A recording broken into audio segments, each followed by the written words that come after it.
back in the boathouse doing brewery related stuff. New glass washer, need to find a place for that over in the bar when the bar's built. Need to replace an element in the copper in the pilot kit, although I'm tempted just to put all that in the container and start running with that kit. But first of all, we've got 3 of these half full of apples that have been frozen, and this is what they look like after they've been frozen. They don't look brilliant, do they? But that's how we want them. So they've been defrosting since Monday. This is now Wednesday, so they've had 2 days to defrost, which is good, because you want them as much as possible to be about room temperature for pressing. By freezing them, you break down the molecular structure within the apple, because the water just expands and crushes all of the other. So yeah, anyway, so that we're going to chuck those in there and we're going to start squeezing them. The reason we're doing them, and I've got 3 of these to do, is because, and this is a bit of a worry, while we was away we liberated some very, very nice apples from a tree in Lincolnshire. We got 23 odd kilos of these, but run out of freezer space. So I think what we're going to have to do is take these out, put some black bags in so that we can actually lay them sort of like more flat. So I've had to take all of the apples that were in here out, and that's what those are there. I had another 25 litres which we pressed before we went away, which is also in the freezer. So that defrosted, that went into a Firmzilla. A real mix of apples. And so that was yesterday. I chucked a little bit of nutrient in there and some Sanders yeast, WHC Sanders yeast, which is the, you know, the Vermont Conan type yeast, WHC's version. So we'll see how that ferments out. I'm fermenting it out at 19 degrees. It's in fermentation fridge 5 upstairs. So today, a lovely day, pressing hapules and answering texts and emails and stuff as I go. So I didn't actually weigh these. I should have done, really, shouldn't I?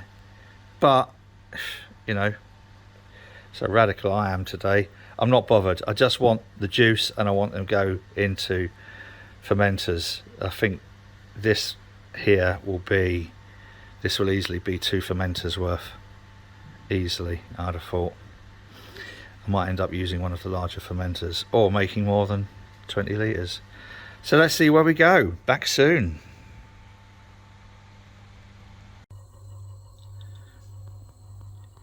Well, this was the first cider that I set going a couple of days ago, and I think you can see the zoom out a little bit. In the Firmzilla, it has a very pretty and interesting krausen developed, and this is using the Sanders yeast, the Bernie Sanders yeast from WHC, which I can't remember what it is. It's the Vermont yeast, really, isn't it? Conan Vermont yeast. And it does smell rather nice inside this here fermentation fridge. I've just had to squeeze the temperature probe to get the light to come on up there, but it'll go off in a minute. So yeah, good. And I'm fermenting it under pressure. Not massive pressure, but enough pressure nonetheless. Beautiful. So we'll see what this turns out like. Can't even see the float hydrometer in there. It's underneath all that krausen, so I doubt it will be measuring very accurately. So there we are. I'm going to go back to pressing more apples now. Look, one of these apples just found on the floor. Well, that's weird. How did that fall over? And then there's one of these had fallen over. I thought, why has that fallen over? And I had a look, and it's because it's fermenting in there. And it pushed the bottom out all round. I've just released some of the pressure in there. And so it made the bottom round and it fell over. Cool. So I'm tempted to let it spontaneously ferment. Oh, crumbs, I don't know. Gotta make a decision now, aren't I? Bugger, I hate it when that happens. Shall I? Shall I or shan't I? Vote below. Not sure how well this will come out. Probably not very well if I create a shadow. But look at that pretty little pattern in there. Isn't that strange? Now, when I put the apple juice in here yesterday, I popped a Camden tablet in there as well, just to kill any natural yeasts, really. Doesn't seem to have worked, does it? So there's the hydrometer here, and it says it's dropped. Can't remember how much it said it's dropped by, but a good couple of points. So this is starting to ferment. Interesting. So what with that there, and these which are spontaneously fermenting, what I did, I took the one that was quite pressured to the extent where it had blown the bottom of the bottle out, and I've shared it amongst these. So the natural, whatever the natural yeast which is causing the fermentation is, should now be enough to set this all going. Very strange. I'm hoping it's not the Brettanomyces from one of the lambics or something. But hell, you know, so what? It's oh, I've already let the pressure out of those. Yeah, it'll build up. It's an experiment. All this is an experiment. So yeah, a first spontaneously fermented cider, and I think I'm going to get some yeast in there pretty damn quick, to hopefully compete with the natural yeast, which seems to be doing very well. Welcome to October. This morning's the 1st of October, and this one I hadn't put the collar on. I just plonked the cap in, and when I come down this morning, the pressure had built up and it had blown that off onto the floor. So yeah, so that's spontaneously fermenting, as is this. Now, the last shot I did with this had a nice pretty pattern on the top, which did sort of indicate that it was starting to ferment. So we've got two, and I put Camden in here and everything, so I don't know. it's a lottery, isn't it? But they're both sort of different-ish colour. It doesn't look different on screen here, but they're slightly different colours, only slightly. I think they're slightly different SG, starting gravity, but I'm going to let them both run. Why not? What have we got to lose? I love this idea of spontaneous fermentation, as people who follow this channel will know from the lambics, the free lambics that I've got going. Hopefully these will ferment out a little bit quicker than the lambics, because I got one up there which is coming up for 2 years old. Is it? Yeah, 2 years old, 3 years, I don't know. No, 2 years. It's coming up for 2 years old. Another one which is coming up for 1 year old, and we'll be doing another one for the new year. Whew. As a part of being a legally registered brewery, you need to make monthly returns. Now, for beer duty, you do that online, nice and easy. For wine and cider, because I've got I'm registered for both producing wine and cider. Yeah, Yorkshire wine.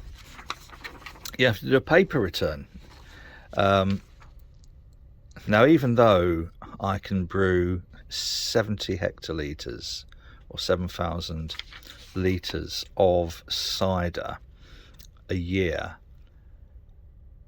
without having to pay duty, I still have to send a return in. So this is the return, and it doesn't come so I had to print off some labels that I stick to these forms every time. You just download these forms from their website. I don't think I'm giving anything away there. Everybody knows the address, and that's our reference number for the Alchemist Limited. So you need to be quite clear on here what you're actually producing. So in terms for mainly ours will class within the cider and perry, because we will be making perry, but you don't need to distinguish which is which.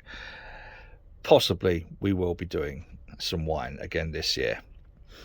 So beautiful big old-fashioned paper form, and continued onto back, and then you sign it and you pop it in an envelope, how quaint, and send it off to there. So even though there's probably realistically only going to be one at a stretch 2 months of the year where I'm going to be making cider, I need to send one of these forms in every month.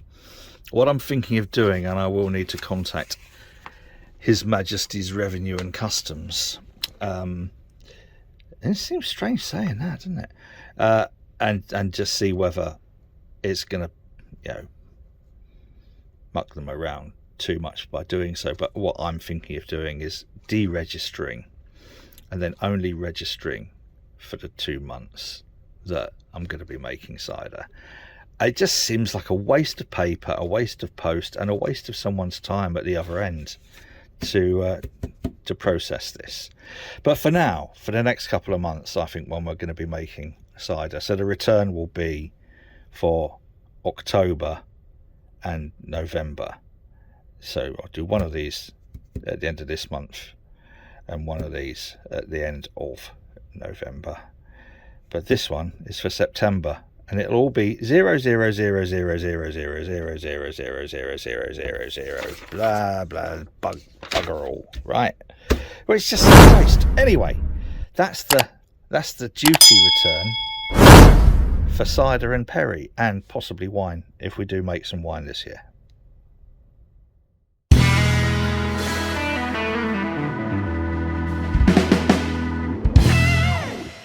That we will not be going ahead with the regional pay boards. A major U-turn then? With national pay boards. Is this a Liz Truss U-turn? I'm being honest.